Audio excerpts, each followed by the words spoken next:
August 31st, 1888. Whitechapel, London. A woman's body is found in a dark alley at 3:40 in the morning.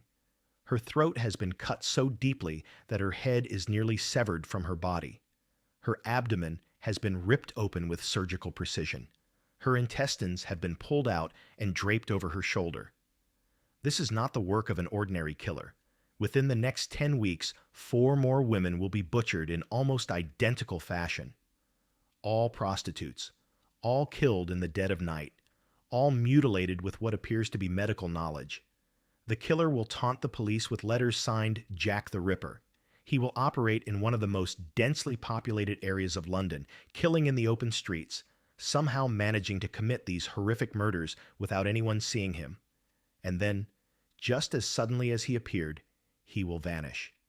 The murders will stop. The killer will never be caught. His identity will never be confirmed. And for over 130 years, the world will remain obsessed with one question: who was Jack the Ripper? This is the story of history's most infamous serial killer. 5 women brutally murdered, an entire city gripped by terror, hundreds of suspects, thousands of theories, and a mystery that has never been solved. To understand Jack the Ripper, you need to understand Whitechapel in 1888. This wasn't just a poor neighborhood. It was one of the most desperate, overcrowded, disease-ridden slums in the entire British Empire. The East End of London was where society's most vulnerable people struggled to survive in conditions that were barely human. Whitechapel was home to approximately 80,000 people, crammed into less than a square mile of narrow streets, dark alleys, and crumbling tenements. Poverty was so extreme that thousands of people were homeless, sleeping rough in doorways, under bridges, or in workhouses that were only marginally better than prisons. The air was thick with the smell of human waste, rotting garbage, slaughterhouses, and the chemical fumes from factories. Disease was rampant, with cholera, typhus, and tuberculosis killing people by the thousands. The streets were dimly lit by gas lamps that created more shadows than illumination, and those lamps were often broken or unlit to save money. Most alleys had no lighting at all, creating perfect hunting grounds for criminals. The Metropolitan Police Force was understaffed, underpaid, and overwhelmed by the sheer volume of crime. Murders, robberies, and assaults were so common that most went uninvestigated. In this environment, thousands of women turned to prostitution as their only means of survival.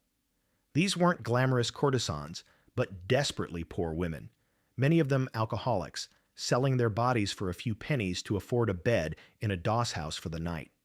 If they couldn't earn enough for a bed, they would sleep on the streets and hope they survived until morning. It was among these most vulnerable women that Jack the Ripper would find his victims. The canonical 5 victims, the murders most definitively attributed to the Ripper, were all prostitutes working the Whitechapel streets. Mary Ann Nichols, known as Polly, was 43 years old and had been living in various workhouses and doss houses. Annie Chapman was 47, a chronic alcoholic who had been evicted from her lodging house just hours before her murder because she couldn't afford the 4 pence for a bed. Elizabeth Stride was 44, a Swedish immigrant who had survived by doing occasional cleaning work and prostitution. Catherine Eddowes was 46 and had just been released from police custody, where she'd been held for being drunk and disorderly. Mary Jane Kelly was the youngest at 25, and the only one who had her own room rather than sleeping in doss houses. These women were not random victims. The Ripper specifically targeted the most vulnerable members of society, women who could disappear without anyone noticing or caring, women who had to walk dark streets alone late at night, women who would willingly go into secluded areas with strange men because that was how they survived. And when these women started turning up dead with their bodies horrifically mutilated, the police and public were forced to confront uncomfortable truths about Victorian society. The canonical sequence of Ripper murders began on August 31st, 1888, though some researchers believe there may have been earlier victims. Mary Ann Nichols, known as Polly, had been turned away from her lodging house at 1:30 in the morning because she didn't have the 4 pence needed for a bed. She told the lodging housekeeper not to worry. She would soon have the money, and she walked out into the dark Whitechapel streets to sell herself one more time. At approximately 3:40 a.m., a cart driver named Charles Cross was walking down Bucks Row on his way to work when he noticed what he thought was a tarpaulin lying on the ground. As he got closer, he realized it was a woman lying on her back. He called over another man, Robert Paul, and together they approached the body, thinking she might have fainted or passed out drunk, which was common in Whitechapel. When PC John Neal arrived with his bullseye lantern and shone light on the scene, the horror became apparent. Polly Nichols' throat had been cut so deeply that the vertebrae were visible. Her abdomen had been ripped open with a long, deep cut. The amount of blood suggested she had been killed right there in that spot. The most disturbing aspect was how recently it had happened. The body was still warm, blood still flowing. The killer had committed this brutal murder in a public street, mere feet from houses full of sleeping people, and had somehow escaped without being seen. The murder created headlines but not panic. Whitechapel saw plenty of murders, and dead prostitutes were not uncommon. The police investigated, found no witnesses who had seen or heard anything useful, and the case went nowhere. Then, exactly 1 week later, the killer struck again. Annie Chapman was last seen alive at approximately 5:30 a.m. on September 8, 1888, negotiating with a man outside a lodging house. About 30 minutes later, a resident of 29 Hanbury Street went into the backyard and discovered Annie's body lying against a fence. The murder was so recent that her body was still warm, and the scene was even more horrific than Polly Nichols's death. Annie's throat had been cut with such force that her head was nearly severed. Her abdomen had been completely opened, and her intestines had been pulled out and placed over her shoulder. But this time, the killer had gone further. He had removed her uterus and part of her bladder with what the examining doctor described as surgical skill. Some of her personal belongings had been arranged in a strange display near her feet, as if the killer had taken time to create a tableau. The murder had taken place in a backyard accessible from the street in broad daylight, with people living in the house just feet away. Yet no one had heard screams or a struggle. The killer had butchered Annie Chapman in near silence and escaped without being seen by a single witness. Dr. George Bagster Phillips, who examined the body, made a statement that would fuel theories for the next century. He stated that the killer must have possessed considerable anatomical knowledge and skill, that the removal of organs had been done deliberately and expertly, and that the entire murder and mutilation could not have taken more than 15 minutes. This suggested the killer wasn't just a random maniac, but someone with surgical training or medical knowledge. Now, London began to panic. 2 prostitutes murdered within a week, both killed and mutilated in almost identical fashion, both crimes committed in areas where the killer should have been seen. The newspapers dubbed the unknown killer Leather Apron, based on rumors about a man in the area. The police increased patrols in Whitechapel, but they had no real leads, no useful evidence, and no idea who they were looking for.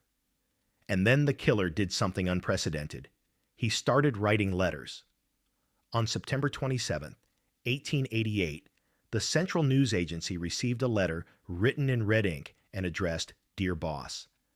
The letter was allegedly from the killer and was written in a taunting, almost playful tone that made readers' blood run cold. The writer claimed to be the murderer of the Whitechapel women and mocked the police for their inability to catch him. He wrote that he loved his work and wouldn't stop, that he would continue killing prostitutes and might even clip the ladies' ears off just for fun. The letter was signed Jack the Ripper, and it was the first time that name had ever been used. The Central News Agency forwarded the letter to Scotland Yard, but initially, investigators believed it was a hoax. Whitechapel was flooded with hoax letters, fake confessions, and attention seekers trying to insert themselves into the investigation. There was no reason to believe this letter was genuine. Then, 3 days later, everything changed. September 30th, 1888, became known as the double event because Jack the Ripper killed twice in one night. The first victim was Elizabeth Stride, whose body was discovered at approximately 1 a.m. in Dutfield's yard. Her throat had been cut, but unlike the previous victims, there were no abdominal mutilations. The most likely explanation is that the killer had been interrupted. A man named Louis Diemschutz drove his horse and cart into the yard and probably startled the Ripper in the middle of his work. The killer fled before he could complete his ritual. But Jack the Ripper wasn't finished for the night. Frustrated by the interruption, he went hunting again. Less than an hour later, and less than a mile away, the body of Catherine Eddowes was discovered in Mitre Square at 1:44 a.m. This murder was the most savage yet, as if the killer was taking out his frustration at being interrupted with Elizabeth Stride. Catherine's throat had been slashed. Her face had been mutilated with deliberate cuts. Her abdomen had been opened, and her intestines pulled out.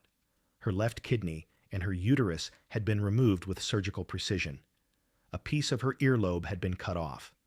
The killer had committed this horrific murder in a square that was patrolled by police every 15 minutes, completing his work and escaping in the narrow window between patrol passes. The murder of Catherine Eddowes produced a crucial piece of evidence that has fascinated investigators ever since. On a wall near the murder site, written in white chalk, was a message: "The Jews are the men that will not be blamed for nothing." This cryptic message became known as the Goulston Street Graffito, and its meaning has been debated for over a century.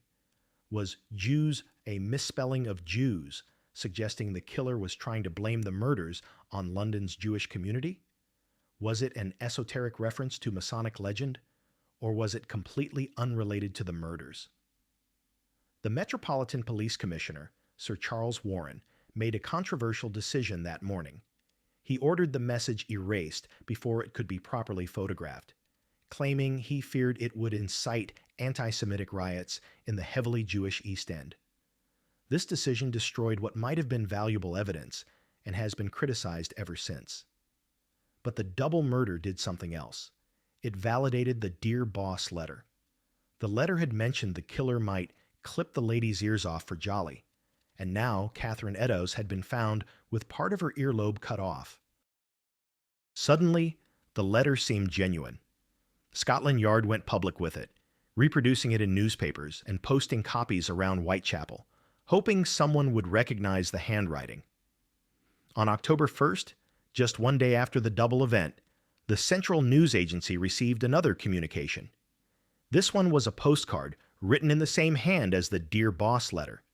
It referenced the double murder, calling it a double event before that phrase had been used publicly, and it was signed Jack the Ripper. Then, on October 16th, something truly macabre happened. George Lusk, chairman of the Whitechapel Vigilance Committee, received a small cardboard box in the mail. Inside was half of a human kidney preserved in wine. Accompanying it was a letter written in a crude, semi-literate hand, very different from the Dear Boss letter. This letter, which became known as the From Hell letter, claimed the writer had fried and ate the other half of the kidney. Medical examination determined that the kidney was human, preserved in wine, and consistent with being the kidney removed from Catherine Eddowes. However, there was debate about whether it could be definitively linked to Eddowes, or if it might be a medical specimen obtained from a hospital as part of an elaborate hoax. The letter-writing campaign, whether genuine or hoax, had achieved one thing. It gave the killer a name that would echo through history. After the double murder on September 30th, the police flooded Whitechapel with officers. Patrols were increased. Plainclothes detectives walked the streets. Vigilance committees formed, with local men volunteering to patrol at night. For weeks, there were no more murders, and some people began to hope that the Ripper had stopped, fled, or died. Then came November 9th, 1888, and the murder that would surpass all the others in sheer horror. Mary Jane Kelly was the youngest of the canonical 5 victims at only 25 years old. Unlike the others, she had her own room, a small ground floor space at 13 Miller's Court in Dorset Street. She had been behind on her rent and was last seen alive around 2 a.m. on November 9th, standing outside her door, possibly soliciting. At 10:45 a.m., Thomas Bowyer, who worked for the landlord, knocked on Mary's door to collect the overdue rent. Getting no answer, he reached through a broken window and pulled aside the curtain to look inside. What he saw would traumatize him for the rest of his life. Mary Jane Kelly had been systematically destroyed. Unlike the previous victims, who had been killed and mutilated in the streets with the killer working quickly, Jack the Ripper had taken Mary to her room where he had all the time and privacy he needed. The result was the most horrific crime scene in Victorian criminal history. Mary's body was on the bed, and she had been mutilated beyond recognition.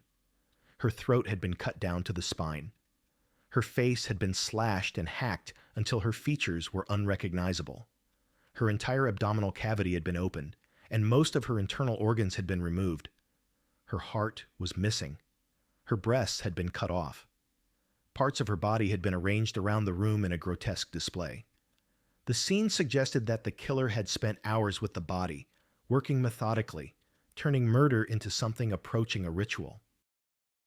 The photograph taken of Mary Jane Kelly's body, which still exists in police archives, is so disturbing that it's rarely published even today. Detective Inspector Frederick Aberline, who led the investigation, stated that the room looked like a slaughterhouse and that he had never seen anything so horrific in his entire career. The murder of Mary Jane Kelly was different in several crucial ways. It was the only indoor murder, giving the killer time and privacy. It was far more extensive in its mutilation than any previous murder, and it was the last canonical Ripper murder. After November 9th, 1888, the murders that definitively bore the Ripper's signature simply stopped. There were other murders of women in the East End after Mary Kelly's death, some of which have been attributed to Jack the Ripper by various researchers, but none bore the same signature: the throat cutting, the abdominal mutilation, the organ removal with surgical precision. Whatever had driven Jack the Ripper to kill 5 women in 10 weeks seemed to have burned itself out, or the killer had left London, been imprisoned for other crimes, died, or simply stopped. The sudden cessation of murders created as many questions as the murders themselves. Over the past 130 years, more than 100 suspects have been proposed as Jack the Ripper. Some theories are based on solid circumstantial evidence. Others are wild speculation. A few have been convincingly debunked. But several suspects continue to fascinate researchers and generate new theories even today. Montague John Druitt was a barrister and schoolmaster whose body was found in the Thames in December 1888, about a month after the last canonical murder. Druitt had been dismissed from his teaching position, was showing signs of mental illness, and his own family apparently suspected he might be the Ripper. Melville McNaughton, who joined Scotland Yard as chief constable in 1889, later wrote memoranda naming Druitt as the most likely suspect.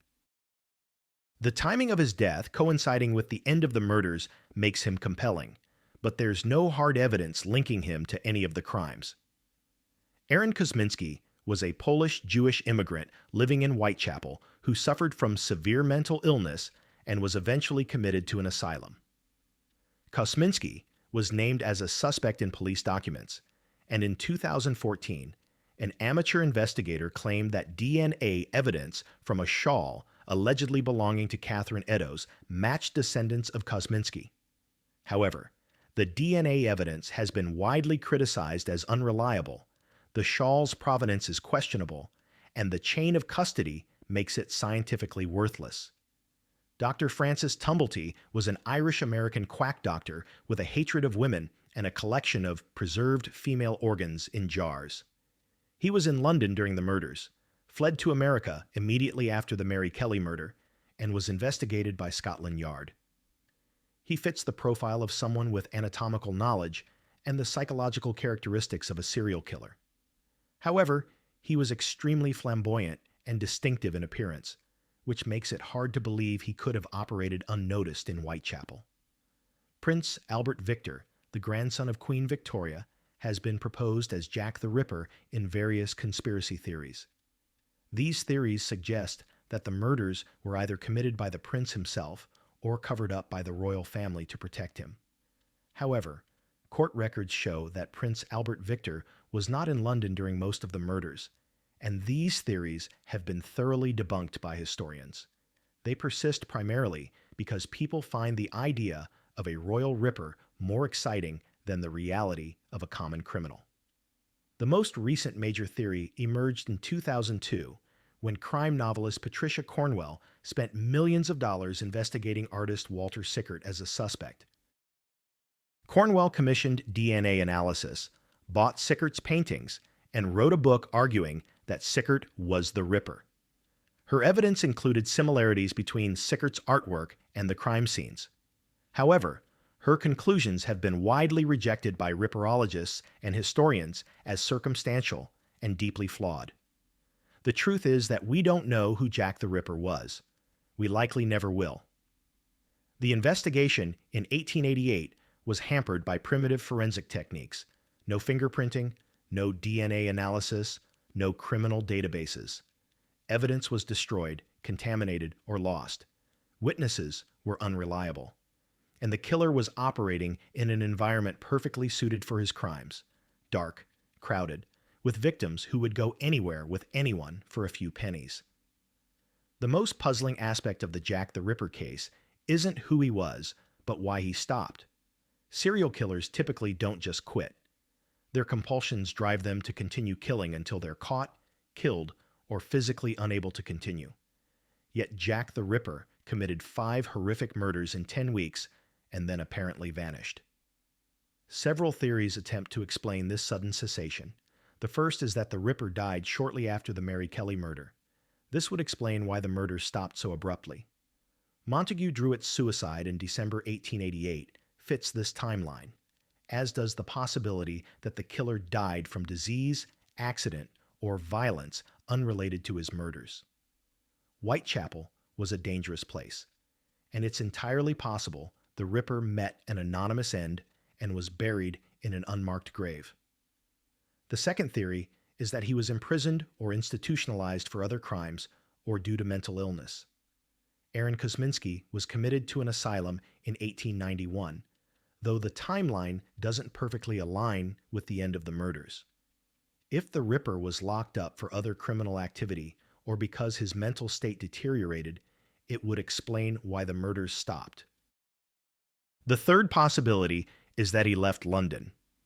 Perhaps pressure from the increased police presence made it too dangerous to continue, or maybe his circumstances changed and he moved to another city or country. Some researchers have attempted to link unsolved murders in other locations to Jack the Ripper, but none have the same signature. The fourth and most disturbing possibility is that he simply stopped by choice. Perhaps the escalation to the extreme mutilation of Mary Kelly satisfied whatever compulsion was driving him. Perhaps he achieved what he wanted to achieve, or the risk of capture became too great. Some serial killers do stop, though it's rare. There's also the possibility that the canonical 5 murders weren't all committed by the same person. Perhaps Jack the Ripper only killed some of them, with other murders being copycat crimes or unrelated killings that were incorrectly attributed to him. The differences between the murders, particularly the less extensive mutilation of Elizabeth Stride, have led some researchers to question whether all 5 were really committed by one person. The Jack the Ripper murders happened over 130 years ago, yet the case remains one of the most famous unsolved mysteries in history. Books, movies, television shows, walking tours, and countless amateur investigations keep the story alive for new generations. But why? Why does Jack the Ripper continue to fascinate us when there have been countless serial killers since 1888, many of whom killed far more people? Part of the answer lies in the mystery itself.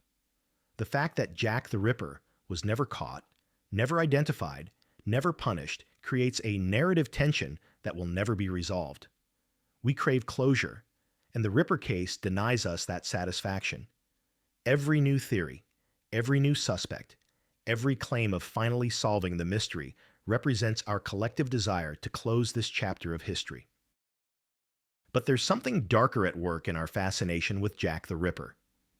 The case occurred at a specific moment in history when Victorian society was being forced to confront uncomfortable truths about poverty, inequality, and the treatment of women.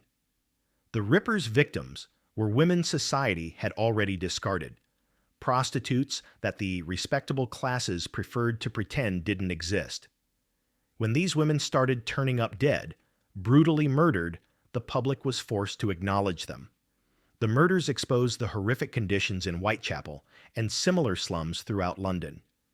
Newspapers that had previously ignored the East End suddenly filled with descriptions of the poverty, overcrowding, and desperation that made places like Whitechapel breeding grounds for violence. Reformers used the murders to argue for social change, better housing, improved policing, and assistance for the poor. In a twisted way, Jack the Ripper's victims finally received the attention in death that they had been denied in life. Mary Ann Nichols, Annie Chapman, Elizabeth Stride, Catherine Eddowes, and Mary Jane Kelly were no longer just nameless prostitutes struggling to survive. They became the canonical five, victims whose names would be remembered for centuries, whose stories would be told and retold, whose deaths would mean something. The Jack the Ripper case also represents the birth of the modern serial killer as a cultural phenomenon. Before the Ripper, there were certainly serial murderers, but they didn't capture the public imagination in the same way. The combination of brutal crimes, mysterious identity, taunting letters, and unsolved mystery created a template that has been repeated countless times since. The Ripper was the prototype for how we think about serial killers. The shadowy figure operating in plain sight, intelligent enough to evade capture, driven by compulsions we can't understand. Jack the Ripper is the killer they never caught. And he will remain that way forever.